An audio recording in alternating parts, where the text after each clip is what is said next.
إن الحمد لله نحمده ونستعينه ونستغفره ونعوذ بالله من شرور أنفسنا ومن سيئات أعمالنا من يهده الله فلا مضل له ومن يضلل فلا هادي له وأشهد أن لا إله إلا الله وحده لا شريك له وأشهد أن محمدا عبده ورسوله أما بعد فإن خير الحديث كتاب الله وخير الهدي هدي محمد صلى الله عليه وسلم وشر الأمور محدثاتها وكل بدعة ضلالة وكل ضلالة في النار۔ تو خاک میں مل اور آگ میں جل، جب خشت بنے تب کام چلے، ان خام دلوں کے عنصر پر بنیاد نہ رکھ، تعمیر نہ کر۔ انقلابی جماعت کی تشکیل و تنظیم کے بعد اگلا مرحلہ افراد کی تربیت کا ہے، کیونکہ کچے پکے لوگوں کو جمع کر کے اگر کوئی کام شروع کیا جائے گا، خاص طور پر انقلاب کا کام، جہاں تصادم کا شدید ترین مرحلہ بھی آنا ہے، تو ظاہر بات ہے کہ اس کا مطلب یہ ہے کہ آپ نے اپنی ناکامی کا سبب پہلے ہی سے خود فراہم کر لیا ہے، اس لیے کہ کچے پکے لوگوں کے ہاتھوں کامیابی کا کوئی امکان ہی نہیں۔ اس کام کے لیے بہت پختہ اور بہت مضبوط لوگ درکار ہیں۔ اسی کو علامہ اقبال نے یوں کہا ہے کہ خام ہے جب تک تو ہے مٹی کا ایک انبار تو، پختہ ہو جائے تو ہے شمشیر بے زنہار تو۔ یعنی پختہ ہونا لازم ہے، خام لوگوں سے کوئی کام نہیں ہو سکے گا۔ مثال کے طور پر اگر ریت کے بڑے بڑے گولے بنا لیے جائیں اور پھر انہیں کسی دروازے یا کھڑکی کے شیشے پر پوری قوت سے دے ماریں تو شیشے کا کچھ نہیں بگڑے گا، اس میں تو بال بھی نہیں پڑے گا، البتہ پھینکے ہوئے ریت کے گولے بکھر جائیں گے۔ لیکن اسی ریت کو بھٹی میں پکا کر پختہ اینٹ بنا لیں، پھر اس اینٹ کو شیشے پر دے ماریں تو نتیجہ برآمد ہوگا کہ شیشہ چور چور ہو جائے گا۔ علامہ اقبال نے بڑے ہی پیارے اور بڑے ہی مؤثر انداز میں اسے فارسی میں خوب ادا کیا ہے۔ یوں سمجھیے کہ اس میں 3 × 3 کے مراحل کو ایک ایک مصرے میں سمو دیا ہے۔ بانشاہ درویشی در ساز و دمادم زن، چوں پختہ شوی خود را بر سلطنت جم زن۔ پہلا مرحلہ ہے تیاری کا، اس کے لیے درویشی چاہیے، خاک میں ملنا پڑے گا، آگ میں جلنا ہوگا، آزمائشوں کی بھٹیوں سے گزرنا پڑے گا، نفس کے ساتھ مجاہدہ کرنا ہوگا۔ ان سب سے گزر کر پھر جب پختہ ہو جاؤ تو پھر اپنے آپ کو سلطنت جم پر دے مارو۔ یعنی اسلام یہ بھی نہیں چاہتا کہ بس اپنی ذاتی اصلاح ہی کو مقصود و مطلوب بنا لو، یہ نہ ہو کہ خانقاہی مزاج ہی پختہ تر ہوتا چلا جائے اور میدان میں آنے کا مرحلہ ہی نہ آئے، بلکہ وہ نظروں سے بالکل اوجھل ہو جائے۔ باطل سے تصادم کے لیے تیاری بھی بہت ضروری ہے، بغیر تیاری کے میدان میں آ گئے تب بھی ناکامی ہے، لیکن اگر محض تیاری ہی ہوتی رہے اور باطل کے خلاف نبرد آزما ہونے کا خیال بھی دل میں نہ آئے تو وہ تیاری بیکار ہو جائے گی۔ درویشی میں اپنے آپ کو اس طرح مگن رکھو کہ تم اپنے ایمان و توکل میں پختہ ہو جاؤ، جب اپنے آپ کو پختہ کر لو تو سلطنت جم پر خود کو دے مارو۔ اس تربیت کے ضمن میں یہ بات بھی پیش نظر رکھنی ضروری ہے کہ یہ محض انقلاب نہیں بلکہ اسلامی انقلاب کی تیاری ہے، اس لیے کارکنوں کی روحانی اور اخلاقی تربیت ضروری ہے۔ اگر انقلابی کارکن ہی ان اقدار کی پیکر نہ بن سکیں تو پیش نظر انقلاب میں کہاں سے وہ اقدار آ جائیں گے اور کہاں سے وہ ابعاد ڈائمینشنز آ جائیں گی جو اس نظام کے لازمی اجزاء میں سے ہیں جو قائم کرنا مطلوب ہے۔ لہٰذا بنیادی طور پر فرق واضح ہو جائے گا، ایک تربیت وہ ہے جو کسی دنیوی اور مادی انقلاب کے لیے کافی ہے، اور ایک تربیت وہ ہے جو اسلامی انقلاب کے لیے درکار ہے۔ ان دونوں میں زمین و آسمان کا فرق ہے۔ اس موضوع پر ارمغان حجاز میں علامہ اقبال کے یہ اشعار بھی نہایت موزوں ہیں۔ نکل کر خانقاہوں سے ادا کر رسم شبیری، کہ فقر خانقاہی ہے فقط اندوہ دل گیری۔ تیرے دین و ادب سے آ رہی ہے بوئے رہبانی، یہی ہے مرنے والی امتوں کا عالم پیری۔ شیاطین ملوکیت کی آنکھوں میں ہے وہ جادو، کہ خود نخچیر کے دل میں ہو پیدا ذوق نخچیری۔ اب جو حزب اللہ وجود میں آئے گا اس کے متعلق پہلے یہ سمجھنا ضروری ہوگا کہ اس حزب اللہ کے سامنے ہدف کیا ہے۔ اگر ہدف اسلامی انقلاب ہے تو پھر لازماً یہ غور کرنا ہے کہ اس کے لیے کس قسم کے کارکن درکار ہیں، وہ نقشہ کیا ہے جس کے مطابق کارکنوں کو جدوجہد کرنی ہے۔ ظاہر ہے کہ کسی مہم کے لیے ایک ہدف ٹارگٹ معین کیا جاتا ہے، پھر اسی کی مناسبت سے اسباب و وسائل مہیا کیے جاتے ہیں۔ یہ بھی طے کرنا ہوتا ہے کہ اس مہم کے لیے کس نوع کے اوصاف و صلاحیتیں رکھنے والے کارکن اور کس قسم کی سیرت و کردار کے لوگ درکار ہیں۔ اس سلسلے میں بھی قرآن پاک سے واضح رہنمائی ملتی ہے۔ ارشاد باری تعالیٰ ہے کونوا ربانیین، سورہ آل عمران، اللہ والے بنو۔ جب تک اللہ والے وجود میں نہیں آئیں گے اسلامی انقلاب کا کوئی سوال نہیں۔ محض عسکری تربیت ہو، محض ڈسپلن کی عادت ہو اور محض چلت پھرت اور حرکت ہو تو ان چیزوں سے انقلاب نہیں آتا۔ خواہ ان چیزوں کی وجہ سے کسی خاص وقت میں کوئی سما بن جائے اور لوگ مرعوب ہو جائیں، لیکن اس کا نتیجہ کچھ نہیں نکلے گا۔ اس کام کے لیے اللہ والے درکار ہیں، یعنی ربانیون اور ربیون۔ وَكَأَيٍّ مِّن نَّبِيٍّ قَاتَلَ مَعَهُ رِبِّيُّونَ كَثِيرٌ فَمَا وَهَنُوا لِمَا أَصَابَهُمْ فِي سَبِيلِ اللَّهِ وَمَا ضَعُفُوا وَمَا اسْتَكَانُوا۔ فرمایا گیا اور کتنے ہی انبیاء علیہ السلام ایسے گزرے ہیں جن کے ساتھ مل کر ربیون یعنی اللہ والوں نے جنگ کی ہے، تو وہ ان مصیبتوں کی وجہ سے جو انہیں اللہ کی راہ میں پہنچی، نہ پست ہمت ہوئے، نہ انہوں نے کمزوری دکھائی اور نہ انہوں نے دشمنوں کے آگے گھٹنے ٹیکے۔ اس آیت میں جو لفظ وہن آیا ہے وہ قابل توجہ ہے۔ اس کے معنی ضعف کے ہیں۔ اب یہی لفظ ضعف بھی اس آیت میں آ گیا ہے، ساتھ ہی استقانہ کا لفظ آیا ہے جس کے معنی بھی کمزوری کے ہیں۔ اگرچہ ان تینوں الفاظ میں کمزوری کا مفہوم مشترک ہے، لیکن ان تینوں میں ایک باریک اور نازک سا فرق بھی ہے۔ موت سے خوف اور زندگی سے محبت دل میں جو کمزوری پیدا کرتی ہے وہ وہن ہے۔ اسی مفہوم میں یہ لفظ ایک حدیث میں بھی آیا ہے، جسمانی کمزوری اور قوت ارادی کی کمزوری سے عمل میں جو تعطل پیدا ہو وہ ضعف ہے، جبکہ حریف کے آگے گھٹنے ٹیک دینے کی کمزوری اور بزدلی استقانہ ہے۔ چنانچہ اس آیت میں یہ بات واضح ہو گئی کہ انبیاء علیہ السلام کے حواریین جہاں شجاع، بہادر اور جنگجو تھے اور کسی قسم کی کمزوری اور بزدلی ان کے پاس بھٹکتی بھی نہیں تھی، وہاں وہ ربیون یعنی اللہ والے بھی تھے۔ بلکہ اگر آیت کے اسلوب کے پیش نظر یہ مفہوم لیا جائے کہ ان میں شجاعت، پامردی، جانصاری کے اوصاف پیدا ہی اس باعث ہوئے تھے کہ وہ ربیون نہ تھے، اللہ والے بن چکے تھے، اللہ کی راہ میں جان دینا ان کو زندگی سے عزیز تر ہو گیا تھا، تو یہ بھی صحیح ہوگا۔ بس معلوم ہوا کہ اسلامی انقلاب جماعت کے کارکنوں کا اولاً اللہ والا ہونا لازمی ہوگا، اور یہی للہیت ان میں وہ بہادری، دلیری اور حوصلہ مندی پیدا کرے گی کہ وہ اپنے سے دگنا نہیں 10 گنا بلکہ اس سے بھی زیادہ تعداد میں کفار کی فوج سے بھی پروانہ وار ٹکرائیں گے۔ ان کو اللہ کی راہ میں گردن کٹانے کی آرزو اور تمنا سے عزیز تر کوئی چیز نہیں ہوگی۔ اگر صرف عسکری قوت ہی ہے، صرف مادی تربیت ہی ہے اور صرف تنظیم ہے، لیکن اللہ سے تعلق کمزور ہے، تو وہ کام نہیں ہوگا جسے اسلامی انقلاب اعلی کلمات اللہ، اقامت دین اور اظہار دین الحق علی الدین کلہ ہی سے تعبیر کیا جاتا ہے۔ حضرت عمر فاروق رضی اللہ تعالیٰ عنہ کے زمانے میں جب انقلاب اسلامی کے بین الاقوامی مرحلہ کی تکمیل کے لیے جنگیں ہو رہی تھیں تو دو بڑے بڑے محاذ کھل گئے تھے، ایک شام کا محاذ اور دوسرا ایران کا محاذ۔ ایران کی افواج کے سپہ سالار رستم نے چند ایرانی جاسوس بھیجے کہ مسلمانوں کے فوجوں کی حالات معلوم کریں اور رپورٹ دیں، تاکہ اندازہ ہو کہ ان کے عزم و ہمت اور حوصلہ ولولہ موریل کا عالم کیا ہے، ان کا رنگ ڈھنگ کیا ہے، ان کے شب و روز کیسے ہیں، بے سر و سامان اور لوٹ مار کے خوگر اس عرب قوم کی کایا پلٹ اور قلب ماہیت کے اسباب کیا ہیں، سامان جنگ ان کے پاس کس درجے کا ہے، رسد رسانی کے انتظامات کیا ہیں، فوجوں کی اصل تعداد کیا ہے، وغیرہ وغیرہ، تاکہ وہ اس تحقیق کی روشنی میں اس لیے جنگ کی حکمت عملی مرتب کر سکے۔ ان تحقیقات سے یقیناً مدد ملتی ہے، اور اگر کسی سمت میں کمزوری یا ضعف نظر آ جائے تو اس سے حریف بھرپور فائدہ اٹھانے کی تدابیر اختیار کرتا ہے۔ ان جاسوسوں نے بھیس بدل کر مسلمانوں کے لشکر میں گھوم پھر کر حالات معلوم کیے اور واپس جا کر رستم کو جامعہ ترین الفاظ میں جو رپورٹ دی وہ یہ تھی کہ یہ عجیب لوگ ہیں، ہم رہبان باللیل و فرسان بالنہار، یہ رات کے راہب اور دن کے شاہ سوار نظر آتے ہیں، ان کی راتیں اپنے اللہ کے حضور میں قیام و سجود، الہا و گریہ اور دعا و مناجات میں بسر ہوتی ہے، ان کی داڑیاں اور ان کے سجدہ گاہیں خشیت الہی کے آنسوؤں سے تر ہو جاتی ہیں، اور یہی لوگ دن کو شاہ سوار اور جنگجو نظر آتے ہیں، اور میدان جنگ میں بر کی مانند کونتے، لپکتے، جھپٹتے اور اس راہ میں گردن کٹا دینے کو اپنے لیے باعث سعادت سمجھتے ہیں، جبکہ دنیا آج تک فوجیوں کے جن طور طریقوں سے واقف چلی آ رہی ہے وہ تو یہ ہیں کہ ان کی راتیں شراب و کباب اور شباب سے کھیلنے میں بسر ہوتی ہیں۔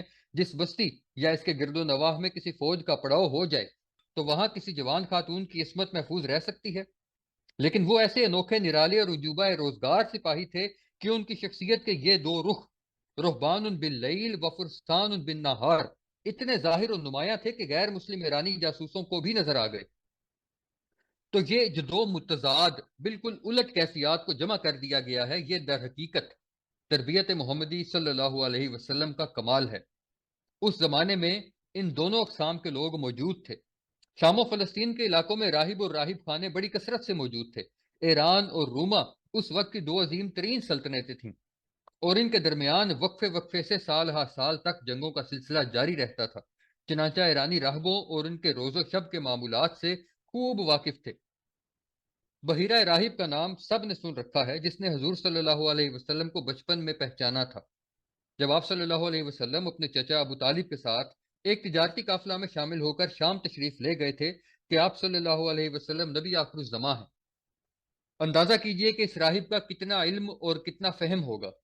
اسی طرح حضرت سلمان فارسی رضی اللہ تعالی عنہ کی داستان میں کئی راہبوں کا ذکر آتا ہے، اور ایک راہب ہی نے جبکہ وہ بستر مرگ پر تھا حضرت سلیمان رضی اللہ تعالیٰ عنہ کے یہ پوچھنے پر کہ آپ کے بعد میں کس کے پاس جاؤں، کیونکہ تلاش حقیقت کی میری پیاس ابھی تک بجھی نہیں ہے اور آپ کے انتقال کا وقت آ گیا ہے، بتایا تھا کہ کھجوروں کی سرزمین میں آخری نبی کا ظہور ہونے والا ہے۔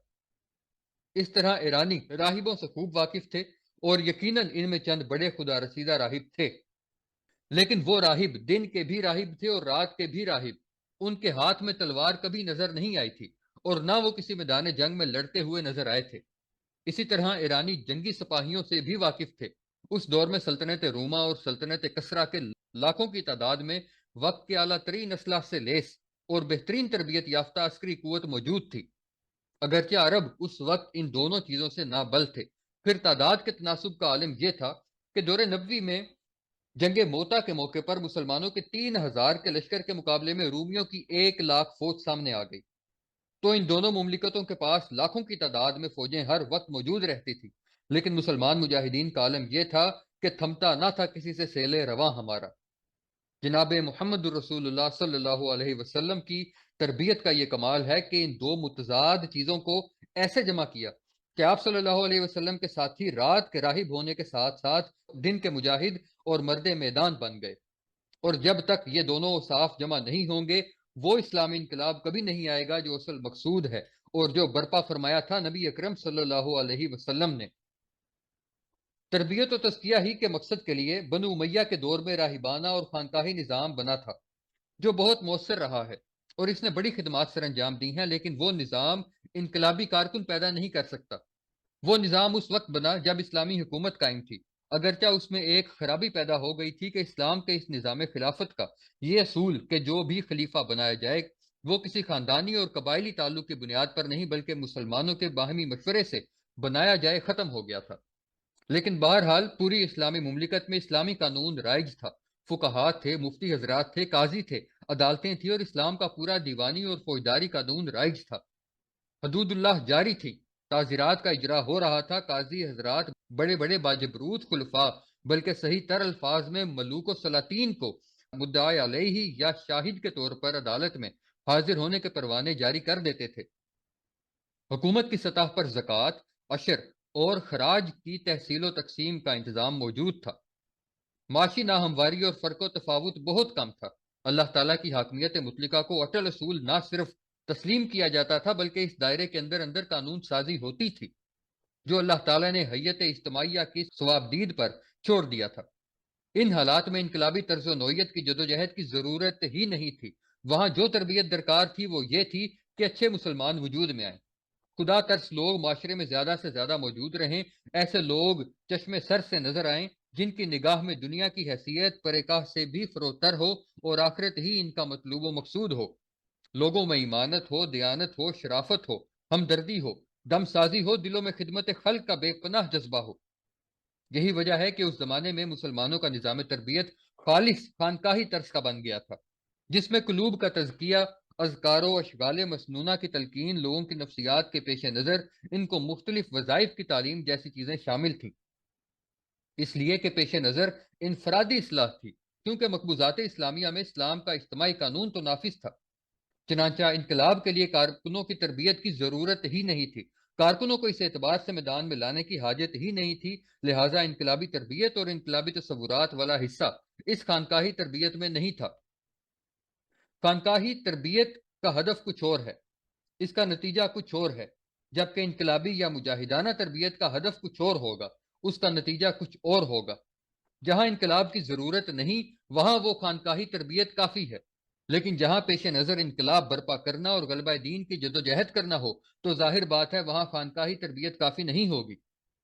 اگر بالکل معروضی انداز میں آبجیکٹیولی دیکھا جائے تو معلوم ہوگا کہ جناب محمد رسول اللہ صلی اللہ علیہ وسلم کا طریقہ تربیت خانقاہی نہیں، انقلابی تھا۔ علامہ اقبال نے اسی فرق کو اس قطعے میں واضح کیا ہے: یا وسعت افلاک میں تکبیر مسلسل، یا خاک کے آگوش میں تسبیح و مناجات، وہ مذہب مردان خود آگاہ و خدا مست، یہ مذہب ملا و جمادات و نباتات۔ اللہ اکبر کی تسبیح ایک مجاہد بھی کرتا ہے اور کسی خانقاہ میں بیٹھا ایک صوفی بھی کر رہا ہے، لیکن ان دونوں کی تسبیح میں زمین و آسمان کا فرق ہے۔ اب دیکھیے اقبال نے الفاظ وہ استعمال کیے ہیں جو تصوف کے ہیں: خود آگاہ اور خدا مست، یعنی وہ لوگ جو اپنے آپ کو بھی پہچان چکے ہیں اور محبت الہی میں مست بھی ہو چکے ہیں۔ لیکن محبت الہی میں مست ہونے کا ایک نتیجہ تو یہ ہے کہ آپ مجذوب ہو کر بیٹھ جائیں، آپ کی قوت عمل معطل ہو جائے، اور ایک محبت خداوندی وہ ہے کہ اللہ اکبر کا نعرہ لگا کر آپ میدان میں آئیں اور اللہ کے دین کے غلبے کے لیے اپنی گردن کٹوا دیں۔ اب یہ دو نتیجے علیحدہ علیحدہ ہیں، لہٰذا ان کو علامہ نے محولہ بالا قطع میں نمایاں کیا ہے۔ اس قطع کے ذریعے واضح طور پر فرق و تفاوت سامنے آ جاتا ہے کہ ایک ہے مذہبی اور خانقاہی نظام تربیت، اور دوسرا ہے انقلابی و مجاہدانہ نظام تربیت۔ ان دونوں میں زمین و آسمان کا فرق ہے۔ جو مجاہدانہ اور انقلابی تربیت ہے اس کا شاہکار ہے تربیت محمدی صلی اللہ علیہ وسلم۔ چنانچہ حضور صلی اللہ علیہ وسلم نے جن اصحاب کو تربیت دے کر تیار فرمایا وہ سر بکف ہو کر میدان میں آ گئے۔ یقاتلون فی سبیل اللہ فیقتلون ویقتلون، وہ اللہ کی راہ میں جنگ کرتے ہیں پھر قتل کرتے بھی ہیں اور قتل ہوتے بھی ہیں۔ ان کے لیے گویا زندگی کی آخری تمنا یہ ہے کہ اللہ کی راہ میں گردن کٹ جائے، جان چلی جائے اور شہادت کی موت حاصل ہو جائے۔ ان کے دلوں میں اس سے بڑی آرزو اور کوئی نہیں ہے۔ اس ضمن میں قرآن حکیم کے چند حوالے ملاحظہ ہوں۔ سورہ فتح کے آخر میں فرمایا هو الذی ارسل رسولہ بالہدی ودین الحق لیظہرہ علی الدین کلہ وکفی باللہ شہیدا، وہی اللہ ہے جس نے بھیجا اپنے رسول کو الہدا اور دین حق دے کر تاکہ غالب کرے اسے پوری جنس دین پر، پورے نظام حیات پر، اور اللہ کافی ہے بطور گواہ۔ پورے نظام ہے زندگی اور نظام حیاتات پر دین حق کا غلبہ ہی تو در حقیقت انقلابی عمل ہے۔ محمد رسول اللہ صلی اللہ علیہ وسلم اپنے اس فرض منصبی کی ادائیگی میں جو کچھ کر سکتے تھے وہ کر گزرے، تو اس کے لیے بطور گواہ اللہ کافی ہے، کسی اور کی گواہی کی آپ صلی اللہ علیہ وسلم کو ضرورت نہیں۔ اگلی آیت میں فرمایا کہ یہ کام کون کریں گے یا یہ کام کس نے کیا؟ فرمایا محمد رسول اللہ والذین معہ، یہ در حقیقت محمد صلی اللہ علیہ وسلم اور وہ لوگ جو ان کے ساتھ ہیں، سب کی مشترکہ جدوجہد اور سعی و محنت ہے۔ صحابہ کرام رضوان اللہ علیہم اجمعین کی عظمت کو کم کرنے والوں کو اللہ تعالیٰ ہدایت دے۔ اللہ تعالیٰ تو انہیں اپنی کتاب مبین میں اپنے رسول کا معین قرار دے رہا ہے۔ غور کا مقام ہے، اسلامی انقلاب اگر اکیلے رسول علیہ السلام کے ذریعے سے برپا ہو سکتا ہوتا تو کیوں نہ حضرت نوح علیہ السلام انقلاب برپا کر دیتے؟ لیکن رسول علیہ السلام کے ساتھ ایک ایسی جمعیت اور جماعت کی ضرورت ہوتی ہے جو اپنے آپ کو رسول کے مقصد کے لیے ہمہ تن وقف کر لے اور کامل تعاون و اعنت کا عملی مظاہرہ دکھا دے۔ جہاں رسول کا پسینہ بہے وہ اپنے خون کی ندیاں بہا دے، وہ رسول کے چشمے ابرو کے اشارے پر اپنی گردنیں کٹوا دینے کو اپنے لیے دنیا کی عظیم ترین نعمت و سعادت سمجھے۔ جب تک ایسے لوگوں کی جماعت و جمعیت موجود نہ ہو انقلاب نہیں آ سکتا، اللہ کا دین غالب نہیں ہو سکتا۔ یہی وجہ ہے کہ نبی اکرم صلی اللہ علیہ وسلم کی بعثت کے امتیازی خصوصیات والی آیت مبارکہ هو الذی ارسل رسولہ بالہدی ودین الحق لیظہرہ علی الدین کلہ وکفی باللہ شہیدا سے متصلاً بعد فرمایا محمد رسول اللہ والذین معہ۔ یہ ہے ان دونوں آیات کا باہمی ربط و تعلق، یہ ہے نظم آیات جس میں معنی و مفاہیم اور حکم و بصائر کے کبھی ختم نہ ہونے والے خزانے موجود ہیں۔ یہ ہے وہ جواہرات اور عجائبات جو قرآن و حدیث و سیرت مطہرہ صلی اللہ علیہ وسلم کے معروضی طور پر تدبر اور غور و فکر کرنے والے طالب علم کے نصیب میں آتے ہیں۔ وآخر دعوانا الحمد للہ رب العالمین۔